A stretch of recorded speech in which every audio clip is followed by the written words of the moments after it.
This is Jakarta, the capital of Indonesia, and this city is sinking. People, especially the poor, are practically living in water here. This city, once filled with lush forests and coastal areas full of trees, seems almost painted gray today. How did a big mistake made in Jakarta have such a devastating effect on people? Which country led them to this situation? Life is ending in Jakarta, and Jakarta is sinking.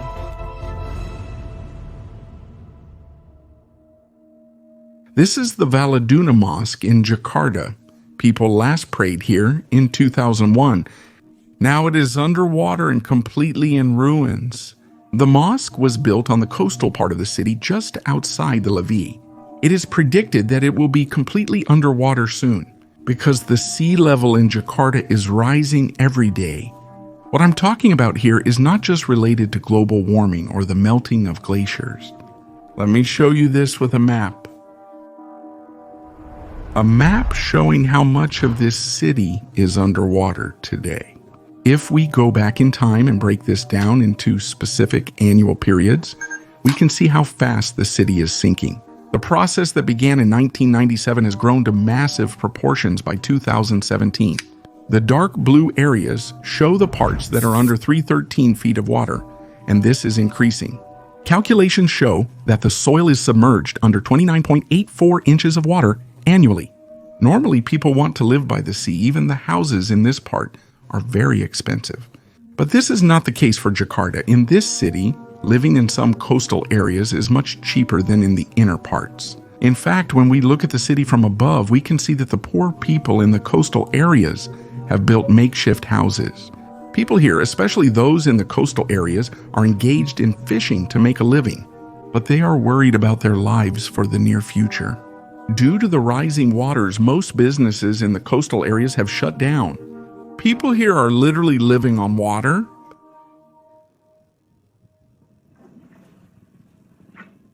So what is the real reason for Jakarta's sinking? Actually, the biggest problem is the increase in Jakarta's population, and as a result, too much groundwater is being pumped. Nearly 60% of the population uses groundwater wells. Those who can't get tap water use the water accumulated underground in what's called an aquifer, and they constantly dig wells to access it.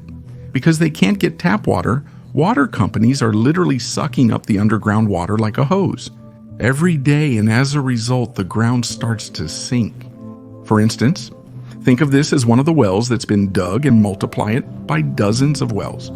The soil between the underground waters and the surface is like a sponge. The more water is extracted, the more it drains, and the rock structure in the lower layer begins to collapse. As a result, the topsoil or the ground also sinks. I mentioned the sinkholes in Konya in one of my previous videos. People who used underground water sources for irrigation over time created voids underground by using these waters that hold the soil underground. As a result, massive sinkholes were emerging. Exactly such a situation is happening in Jakarta. In fact, the beginning of this dates back a long time ago. In the 1600s, when European kingdoms colonized the world, the Dutch also conquered Jakarta, which was a port city at the time, and they named it Batavia. They began to rule over the original owners of the city, the Indonesian people.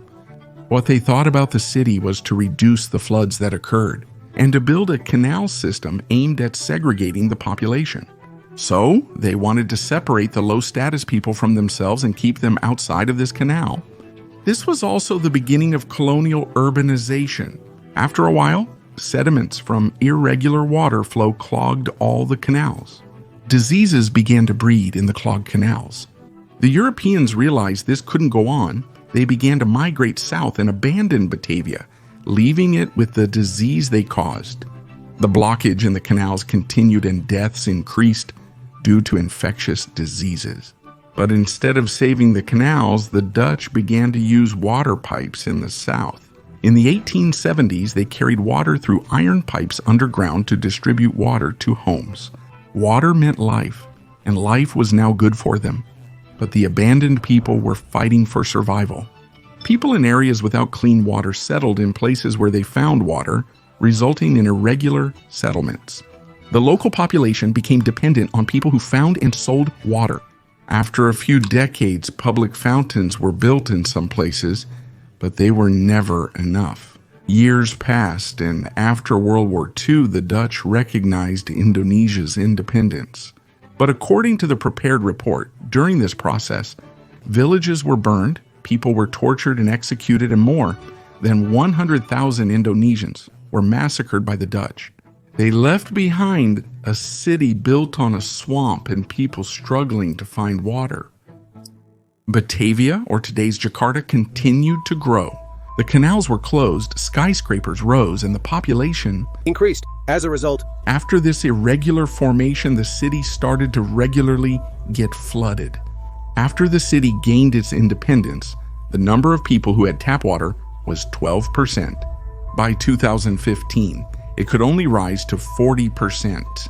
Many people still do not have access to clean water and have no choice but to use groundwater to survive. This will lead to the city sinking day by day. Walls of 313 feet were built to protect the city from the rising seawaters. When looking at the city from the sea, one thing can be clearly seen: the city is below sea level.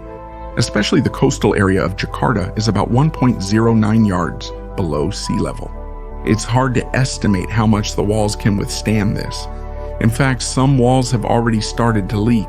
Even here, there are frequent tides and monsoon floods, and this is quite dangerous. For example, in 2007, there was a major flood in Jakarta.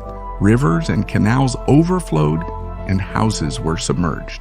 The Indonesian government's solution is to relocate the city to Borneo Island, but this time, they will displace other guests on Borneo Island. There are animals like the endangered gibbon and pangolin on Borneo Island, especially the Borneo orangutans. Another solution is to build a 120-kilometer seawall in Jakarta and strengthen the city. Another solution involved in the project is to establish a livable mega city, almost like an island city. But doing this will take about 25-30 years, and during this time most of the city's lands will be underwater. Other cities in a very similar situation have been saved before. In 1950, Tokyo ran pipes underground and saved the city from sinking. Likewise, Taipei, Shanghai, and Bangkok have also implemented this. If things don't change in Jakarta, these people could face another disaster. There's a saying, they say you're digging your own grave, for people who are thought to have a bad end. That's exactly what the people in Jakarta are doing, the equivalent of this saying. They're digging their own pits to survive. Don't forget to check the link in the description before you leave. I am NYGMA. See you later.